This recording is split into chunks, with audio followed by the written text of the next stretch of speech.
Am I the a-hole for getting my boyfriend expelled? I, 23, female, have been with my boyfriend Chad, 22, male, since I was 15. We were planning on getting engaged next year, and I'm pregnant. But now we're on the edge of a breakup and I'm starting to feel like it's my fault. Fall 2021. I took a world history class and finished it with the highest possible grade. Chad isn't so great with history, so he asked if he could see my final reflection paper to look over my phrasing, double-check his MLA format, etc.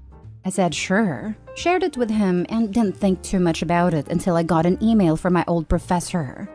She asked me if I knew Chad.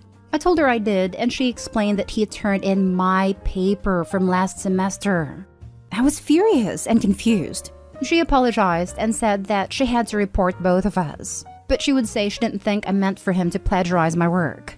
I got called down to the dean's office, and it was explained that if I was found guilty of letting him plagiarize my work, I would be expelled. So this whole semester would be meaningless since finals are in May, and I'd have to pay back my scholarship. I immediately went, I can prove he was just supposed to look at it for structure, and showed them all the text of him asking to see it for comparison, thanking me because I explained the format in a very detailed way, sent him other papers online with similar structure, etc. They asked for my phone, to which I said no, but I'd email them screenshots. Chad was called down next, and they told him what I had said. He was suspended and expelled like a week later. He doesn't have a scholarship to back though, and he's transferring to a community college. He's furious and insisting that he just accidentally turned in mine instead of his. I told him that I never said he turned in mine on purpose. I just was able to prove that I didn't intend for him to plagiarize me. He's packing up his stuff and saying he's going to move back in with his parents and, well, figure things out. The assistant dean contacted me to officially clear me of any involvement. But she did tell me that this isn't the first time he's plagiarized me, after a harder look at some of his other work this semester. She mentioned that it was a crime, but I didn't want to press charges or anything, so I told her I didn't need to report of their findings. I'm crushed and feel used. He said I should have said it was an accident instead of just defending myself, and so do several of our friends since they say that I don't know for sure, and I'm about to have his kids, so I should put our relationship above everything else. I'm basically isolated now. I have one friend and my family who agree with what I did. So I don't know. Am I the a-hole? Edit. I don't know if plagiarism is a crime or not. I was just repeating what the ad said. I haven't looked into it since I wouldn't press charges anyways. But she said it's a form of theft since one of my papers was featured in a magazine. I'm in Texas, if that matters. Now for the top comments before reading the little update. Not the a-hole. This guy put you in jeopardy and damn near got you expelled despite being totally innocent. If he were any kind of man or had any sense of honor or loyalty, when he got caught, he should have fell on his sword and said, "It was all me. I broke into her computer. She had nothing to do with it." Instead, he tried to drag you down. This is not a suitable person to have in your life, much less a partner. It's better if you both take the fall for my accident. Before Opie said there was a history, I didn't believe for a second it was an accident. Indeed. Plus, when the college investigated further and found more evidence of him pulling the stunt, Opie would have been banged up as an accomplice if she would have tried to cover for him with this ridiculous story that nobody would buy. If he just accidentally turned in the wrong paper, how did it get his name on it? Aside from being a snake and not giving a hoot about dragging Opie down with him, he's also kind of an idiot. Never enter into a plot with a moron. It will be a fiasco every time. Not the a-hole. If Chad has done this before, then it wasn't an accident. You didn't get Chad expelled. Chad got himself expelled. His actions also could have gotten you expelled if you hadn't been able to prove that you hadn't allowed him to copy your paper. Honestly, I strongly suggest you break up with him. I know it will be more complicated with a baby coming, but you should not be with someone so callous about your future. Yes, she literally did nothing but clear her own name. He wants her to take the fall with him, and that's utterly unreasonable, given that he's been pilfering her work and turning it in as his own for a while. Little update. Thanks everyone. I'm surprised and thankful for all the responses. Chad has been making me think anytime I'm upset/angry it's the pregnancy hormones, so I have been doubting myself a lot lately. I'm notifying my landlord since it's a monthly lease and taking my mom's offer to move back in with my parents. He's pissed and is now saying this is proof I've been cheating and the baby isn't his since I'm moving out, even though he started packing first. So he's saying he won't help with anything until a paternity test. Luckily, all the baby stuff is at my mom's because I left it there after we went on a shopping spree, so he can't take/sell it. His mom is threatening to sue me for full custody of the baby if it does turn out to be his. My dad is checking to see if my uncle knows anyone who does these kinds of cases, because he's a lawyer but doesn't handle that kind of thing. Thanks everyone. I'm overwhelmed, but I think I'll be okay. Next story. Am I the a-hole for telling my husband off for expecting me to prepare his bags? My husband works full-time while I'm a stay-at-home mom with 3 kids. He splits childcare 40-60, but lets me handle all of household chores, from cleaning, cooking, vacuuming to shopping and whatnot, saying it's my duty and replacement of work hours. We were okay with these arrangements, but days ago, his mom invited him to his sister's wedding. She didn't invite me because the wedding is allegedly child-free, but I guessed it was because of a fight we had 4 months ago over what school my eldest should attend. I was hurt since I love sister-in-law, but my husband said his mom is basically paying for the wedding and the list she had for the uninvited is longer than the one she had for the invited.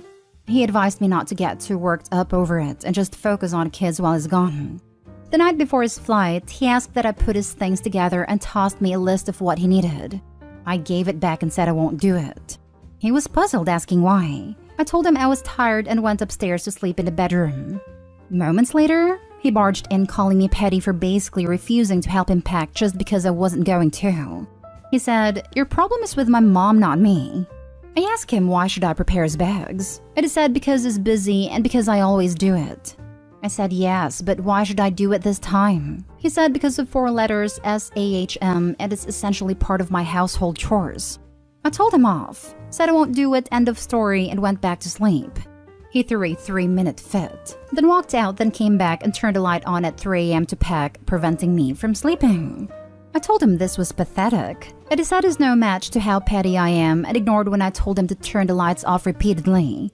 He went to the wedding. Now he's back looking agitated most of the time and keeping on complaining about the stance I took.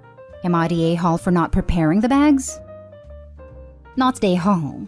Your husband's been treating you like crap for a long time. A stay-at-home mom with 3 kids should not be doing 100% of household chores. And packing up your husband's clothes is not a household chore. That's basic taking care of yourself. He is essentially claiming that he is one of the children and you're his mommy too. Also, not inviting you because the wedding is child-free? You're not a child. He doesn't stand up for you to his family and treats you like a maid. It's not a good look. And couldn't they have hired a babysitter or asked a friend or relative from her side to watch the kids? But the husband didn't care.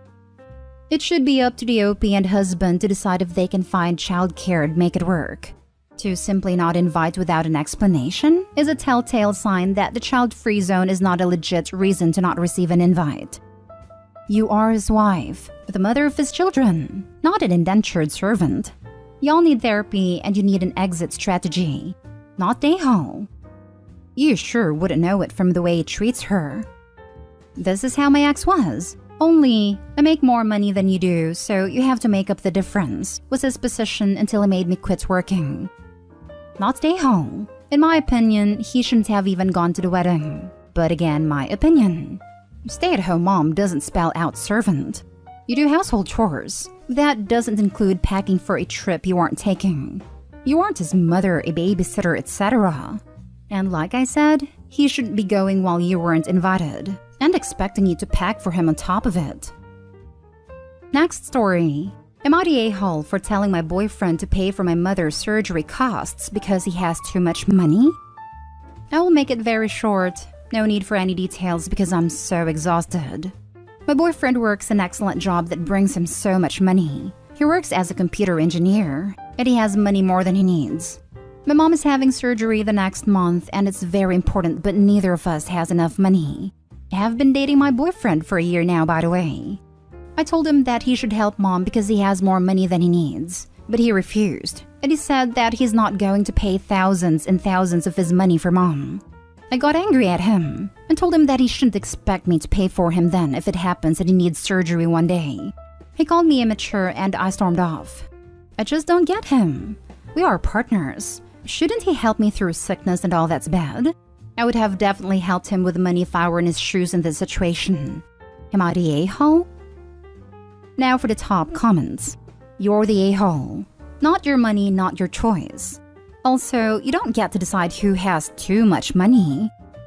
You can tell him to pay and you're the a-hole. It is entirely up to him whether he wants to do so or not. You're the a-hole. You've been dating less than a year and you expect him to take on a huge financial burden for your family. It doesn't make sense.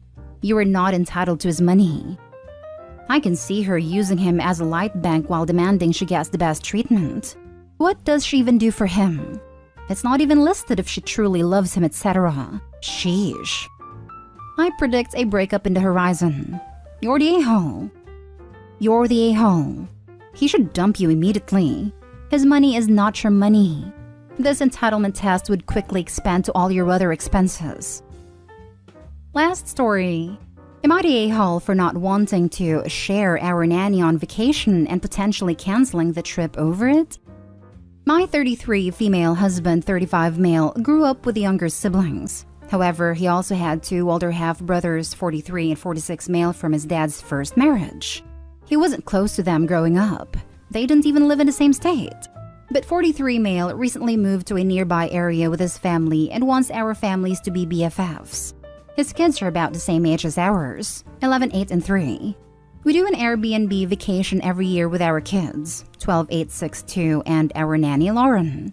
Having Lauren there means we can spend more time with the kids one-on-one. They get to do more of what they want to do. There's someone to take the baby back to the house when she gets overstimulated. And yes, occasionally my husband and I can have a dinner out alone. In addition to the 7 of us, my husband's brother, 29 male, usually comes along as well. We don't expect him to babysit, but he's still sort of around for the kids and have another set of hands. This year, 43 male also want to come so our family could bond. But we've had issues at different points during the planning. For example, we were looking at Airbnbs. What we would usually do is a master bedroom, 1 to 2 rooms for the kids, a room for Lauren, and then 29 male on a pull-out couch. Sister-in-law really wanted to put Lauren in with the kids, which I felt like was inappropriate. Second of all, it became clear as we've approached this trip that sister-in-law expects to be able to use Lauren as well. For example, as said on our first morning, husband and I were taking 12, 8, 6-year-old on the sailing activity while 2-year-old stays with Lauren. And she said, great, I think we'll take 11 and 8-year-old into town. Clearly intending to leave her 3-year-old with Lauren. I said, not sure if Lauren will be available to accommodate. And my sister-in-law was like, it's only 2 kids. What's the problem?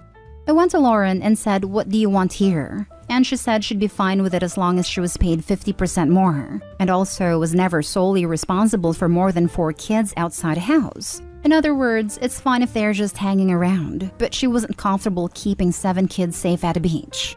She was also open to sharing responsibilities with a second babysitter. Sister-in-law's kids are actually pretty easy, which she knows. I told sister-in-law that and gave her the option of covering the 50% increase or covering another babysitter. Sister-in-law was like, well, we can't afford a babysitter for the entire vacation or to pay Lauren. And I don't understand what the big deal is, considering she'd rarely be alone with all 7 kids anyway. There's 5 other adults.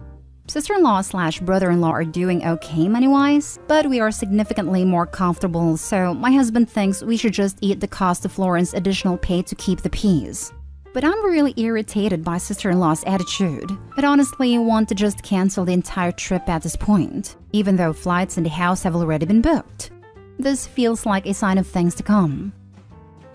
Not today, home. Lauren is already being kind at a 50% upcharge for twice the work. I'm a nanny and I would double my hourly charge in this situation.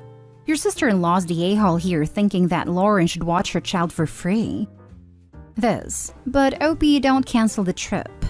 Use your words and send sister-in-law a text. I completely understand that your budget doesn't include a 50% charge from Lauren, so we've let her know that she doesn't need to watch her kids at all. We'll pay her typical rate. We just want to make it very clear that she is being paid to watch our kids. And we absolutely won't put her in an awkward position where she's expected to watch any other kids, even for a few minutes. I want us to just be able to enjoy the trip and wanted to make sure that's all out in the open before we go. I'd give this a 9 out of 10 chance of backfiring. Sister-in-law will lie, say, okay, fine, and when push comes to shove, it'll be the same, I don't get what's wrong. It's only a few kids. She can take care of them, routine. OP and Lauren will most definitely have to deal with this. OP, don't cancel the trip. Just do it without sister-in-law. Not stay home.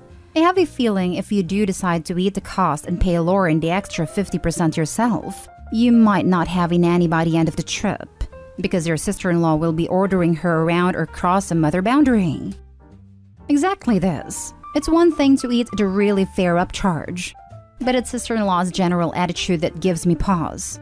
I fully expect that if you eat the cost, that sister-in-law will take that to mean that she has full use, read abuse, of your nanny. I would avoid that.